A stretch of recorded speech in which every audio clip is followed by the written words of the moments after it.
Parliament ಒಳಗಾಗಿ ಎರಡು ಕೆಂಪದಂಡ ಇಟ್ಟಿದ್ರೆ ಒಳ್ಳೇದಾಗ್ತಿತ್ತು. ಒಂದು ಅಸಾಲ್ಟ್ ಕೇಸ್ ಹಾಕ್ಬಾರ್ದು, ಎರಡು ಹಿಂದೂ ಸಮಾಜಕ್ಕೆ ಎಚ್ಚರಿಕೆ ಕರೆಗಂಟೆಯನ್ನ ಏನು ಕೊಡಬೇಕಿತ್ತೋ, ಹಿಂದೂಗಳನ್ನ ಎಚ್ಚರಿಸುವಂತ ಸಮಯ ಈಗ ಬಂದಿದೆ ಅಂತ ಹೇಳಿದ್ರೆ ತಪ್ಪಾಗ್ಲಿಕ್ಕಿಲ್ಲ. ರಾಹುಲ್ ಗಾಂಧಿ ಈ ಕೆಲಸವನ್ನ, ಈ ರಾಹುಲ್ ಗಾಂಧಿ ಅಂತ ಹೇಳಲಿಕ್ಕೆ ನಮಗೊಂದು ಅಭ್ಯಾಸ ಆಗಿ ಗಾಂಧಿ ಗಾಂಧಿ ಬರ್ತದೆ. ಚೌಟ್ರ ಹೇಳಿದ್ರಾಗ ಯಾವ ಗಾಂಧಿ ಅಂತ ನಮ್ಗೆ ಗೊತ್ತಿಲ್ಲ ಅಂತ.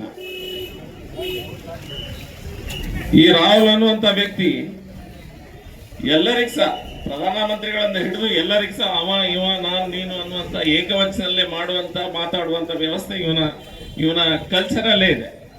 ಹಾಗಾಗಿ ನಮ್ಗೆ ಹಿರಿಯರು ಹೇಳಿಕೊಟ್ಟಂತ ಇವನನ್ನ ಅವರು ಇವರು ಅಂತ ಹೇಳಬೇಕಾದ ಅವಶ್ಯಕತೆ ಖಂಡಿತ ಇರ್ಲಿಕ್ಕಿಲ್ಲ.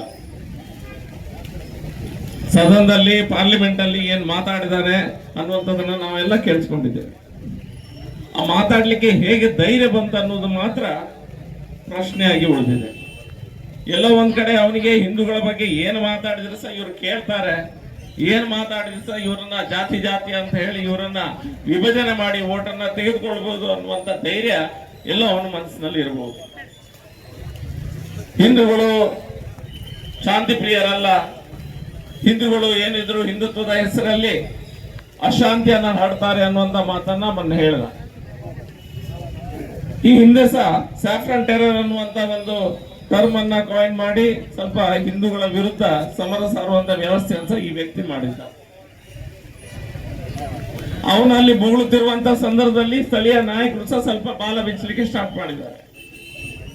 ಕೆಲವರು ಒಂದು ಹೆಜ್ಜೆ ಮುಂದೋಗಿ ಹಿಂದುತ್ವದ ವಿರುದ್ಧ ರಾಹುಲ್ ಗಾಂಧಿ ಮಾತಾಡಿದ ಅನ್ನೋದಕ್ಕಾಗಿ ಬಹುಶಃ ನಮ್ಮ ಪೇಜಾವರ ಶ್ರೀಗಳು, ನಮ್ಮ ಉಡುಪಿಯ ಸ್ವಾಮೀಜಿಯವರು ಏನೋ ಮಾತಾಡಿದ್ದಾರೆ ಹಿಂದುತ್ವ ಪರವಾಗಿ, ಹಿಂದುತ್ವ ವಿರುದ್ಧ ಯಾರು ಮಾತಾಡಬಹುದು ಅನ್ನುವಂತ ಸ್ಟೇಟ್ಮೆಂಟ್ ಅನ್ನ ಕೊಟ್ಟಿದ್ದಕ್ಕಾಗಿ ಇಲ್ಲಿಯ ಕೆಲವು ಸ್ಥಳೀಯ ನಾಯಕರು ಸ್ಟೇಟ್ಮೆಂಟ್ ಅನ್ನ ಕೊಡ್ತಾರೆ. ಧರ್ಮದಲ್ಲಿ ಮೂಗು ತೋರಿಸ್ಕೊಂಡು ಅದರ ಮೂಲಕ ರಾಜಕೀಯ ಮಾಡುವಂತ ಪ್ರಯತ್ನ ಮಾಡ್ತಾ ಇದ್ದೇನೆ ವಿನ ಹಿಂದೂ ಧರ್ಮವನ್ನ ಕಾಪಾಡುವುದು ಅದು ನಮ್ಮೆಲ್ಲ ಮಠ ಮಂದಿರಗಳ ಸ್ವಾಮೀಜಿಗಳ ನಮ್ಮೆಲ್ಲರ ಕರ್ತವ್ಯ. ಅದಕ್ಕೋಸ್ಕರ ಸ್ವಾಮೀಜಿಯವರು ಮಾತಾಡಿರ್ಬೋದು. ಆದ್ರೆ ಇವರೆಲ್ಲ ಅದನ್ನ ರಾಹುಲ್ ಗಾಂಧಿ ರಾಜಕೀಯದಲ್ಲಿ ಧರ್ಮವನ್ನ ತಂದಿದ್ದಾನೆ ಅನ್ನುವಂಥದ್ದನ್ನ ಇವರು ಒಪ್ಕೊಂಡಂತಿದೆ. ಈ ರಾಹುಲ್ ಗಾಂಧಿಗೆ ಬೇರೆ ಏನ್ ಸಹ ತೋರುದಿಲ್ಲ, ಬೇರೆಯವ್ರು ಮಾಡಿದಂತ ಅನ್ಯಾಯ ಏನ್ ತೋರುದಿಲ್ಲ. ಹಿಂದೂಗಳನ್ನ ಪದೇ ಪದೇ ಪದೇ ಪದೇ ಇವರೆಲ್ಲ ಕೆಟ್ಟವರು ಅನ್ನುವಂತ ಭಾವನೆ ನಮ್ಮ ಸಮಾಜದಲ್ಲಿ ಬೀಳಿಸುವಂತ ಪ್ರಯತ್ನವನ್ನ ಈ ವ್ಯಕ್ತಿ ಮಾಡ್ತಾ ಇದ್ದಾನೆ. ಇವನು ಹತ್ತಿರದಲ್ಲಿ ಕೂತ್ಕೊಳ್ಳುವಂತವ್ರು ಎಂತವ್ರು ಇದ್ದಾರೆ ಅನ್ನೋದೆಲ್ಲ ನೀವು ನೋಡಿರ್ಬೇಕು. ಬದ್ರುದ್ದೀನ್ ಅಜ್ಮಲ್ ಅನ್ನುವಂತ ವ್ಯಕ್ತಿಯನ್ನ ಇವ ಹತ್ರ ಕೂತ್ಕೊಳ್ತಾನೆ.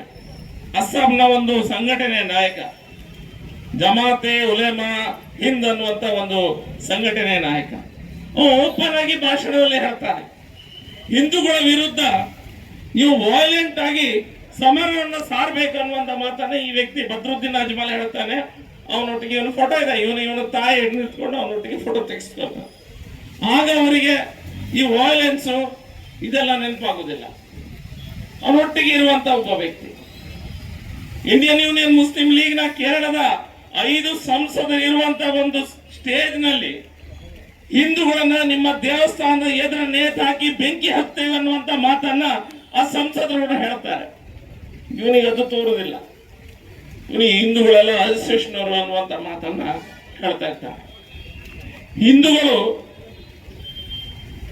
ಯಾವ ರೀತಿ ಶಾಂತಿಯನ್ನ ಕಾಪಾಡ್ತಾ ಇದ್ದಾರೆ ಅಂತ ಹೇಳಿದ್ರೆ ಇವರಿಗೆಲ್ಲ ಧೈರ್ಯ ಬಂದಿದೆ. ಹಿಂದೂಗಳು ಅಶಾಂತಿ ಅಶಾಂತಿ ಅಶಾಂತಿಯ ಶಬ್ದದೊಂದಿಗೆ ಅವರನ್ನ ಹೋಲಿಕೆ ಮಾಡಿ ಮಾತಾಡ್ಲಿಕ್ಕೆ. ಒಂದು ವೇಳೆ ಅಶಾಂತಿ ಮಾಡುವಂತ ವ್ಯಕ್ತಿಗಳಾಗಿದ್ರೆ ಇವನು ಮನೆ ಮುಂದೆ ನಿಂತ್ಕೊಂಡು ತನ್ಸೆ ಜುದ ಅನ್ನುವಂತ ಮಾತನ್ಸ ನಾವು ಸಹ ಹೇಳ್ತಾ ಇದ್ವಿ. ಯಾರೋ ಒಬ್ಬ ವ್ಯಕ್ತಿ ಇಷ್ಟು ತನಕ ಹಿಂದೂ ಹೇಳಲಿಲ್ಲ. ನಮ್ಮ ನಾಯಕಿ, ಒಂದು ಹಿಂದೂ ನಾಯಕಿ ಫುಲ್ ಸೆಕ್ಯೂರಿಟಿ ಇಲ್ಲದೆ ಅವಳು ಮನೆಯಿಂದ ಕಾಲಿಡ್ಲಿಕ್ಕೆ ಆಗ್ತಾ ಇಲ್ಲ. ಅವಳಿಗೆ ಅವಳ ಮನೆಯಿಂದ ಹೊರಗೋಗ್ಲಿಕ್ಕೆ ಆಗ್ತಾ ಇಲ್ಲ. ಸೆಕ್ಯೂರಿಟಿಯನ್ನೇ ತೆಗೆದುಕೊಂಡೆ ಅವನು ಮಾರ್ಕೆಟ್ಗೆ ಹೋಗುದಾದ್ರೂ ಸಹ ಸೆಕ್ಯೂರಿಟಿನೇ ತೆಗೆದುಕೊಂಡು ಹೋಗಬೇಕಾದಂತ ಅವಶ್ಯಕತೆ ಬಂದಿದೆ. ಹಿಂದೂ ಅಶಾಂತಿ ಮಾಡುವಂತ ವ್ಯಕ್ತಿಯ, ಹಿಂದೂ ಅಶಾಂತಿ ಮಾಡುವನಂತಾದ್ರೆ ನಮಗೆ ಯಾಕೆ ಈ ರೀತಿ ಭಯ ಭೀತಿಯ ವಾತಾವರಣವನ್ನ ಹಿಂದೂಗಳ ಮೇಲೆ ಮಾಡ್ತಾ ಇದ್ದಾರೆ? ಕನಯ್ಯಲಾಲನ್ನ ಕೊಂದದ್ದು ಹಿಂದೂಗಳ.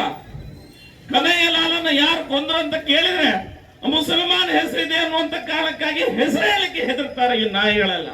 ಹೆಸರೇ ಹೇಳಲಿಕ್ಕೆ ಹೆದರ್ತಾರೆ, ಧೈರ್ಯ ಇಲ್ಲ ಅದನ್ನ ಹೇಳಲಿಕ್ಕೆ. ಯಾಕಂದ್ರೆ ಒಂದು ವೇಳೆ ಅದನ್ನ ಹೇಳಿದ್ರೆ ಏನೋ ಇವ್ರು ಸಮಸ್ಯೆ ಮಾಡ್ತಾರೆ ಅಂತ. ಹಿಂದೂ ಬೇರೆ ಹಿಂದುತ್ವ ಬೇರೆ ಅನ್ನುವಂತ ಮಾತನ್ನ ಹೊಸದೊಂದು ಥಿಯರಿಯನ್ನು ಹೇಳಲಿಕ್ಕೆ ಶುರು ಮಾಡಿದ್ದಾರೆ ಇವನು ಮತ್ತೆ ಇವನು ಹಿಂದಿರುವಂತ ಹಿಂಬಾಲಕರೆಲ್ಲ ಸೇರ್ಕೊಂಡು. ಹಿಂದೂಗಳ ತತ್ವವೇ ಹಿಂದುತ್ವ, ಹಿಂದುತ್ವನೇ ಹಿಂದೂಗಳನ್ನ ಈಗ ಬಚಾವ್ ಮಾಡ್ತಿರುವಂತದ್ದು ಈ ಹಿಂದುತ್ವ. ಇವನಿಗೆ ಹಿಂದುತ್ವ ಅಂತ ಬಂದ ಕೂಡಲೇ ವಿವೇಕಾನಂದ ಸ್ವಾಮೀಜಿಯವರ ಹಿಂದುತ್ವ ಬೇರೆ, RSS ಅವರ ಹಿಂದುತ್ವ ಬೇರೆ, ವೇದದಲ್ಲಿರುವಂತ ಹಿಂದುತ್ವ ಬೇರೆ ಅಂತ ಬಾಯಿ ಬಂದಾಗೆ ಬೋಡ್ಲಿಕ್ಕೆ ಸ್ಟಾರ್ಟ್ ಮಾಡ್ತಾನೆ. ಆದ್ರೆ ಎಷ್ಟು ನಂಬ್ತದೆ ಶಾಸ್ತ್ರ ಹೇಗೆ ಉಪಯೋಗಿಸಬೇಕು ಅನ್ನೋದು ಸಹ ತಿಳಿದುಕೊಂಡಂತ ಸಮಾಜ. ಆದ್ರೆ ನಾವು ಮಲಗುದು ಮಾತ್ರ ಸ್ವಲ್ಪ ಜಾಸ್ತಿ. ನಾವು ನಿದ್ದೆಯಲ್ಲಿರ್ತೇವೆ.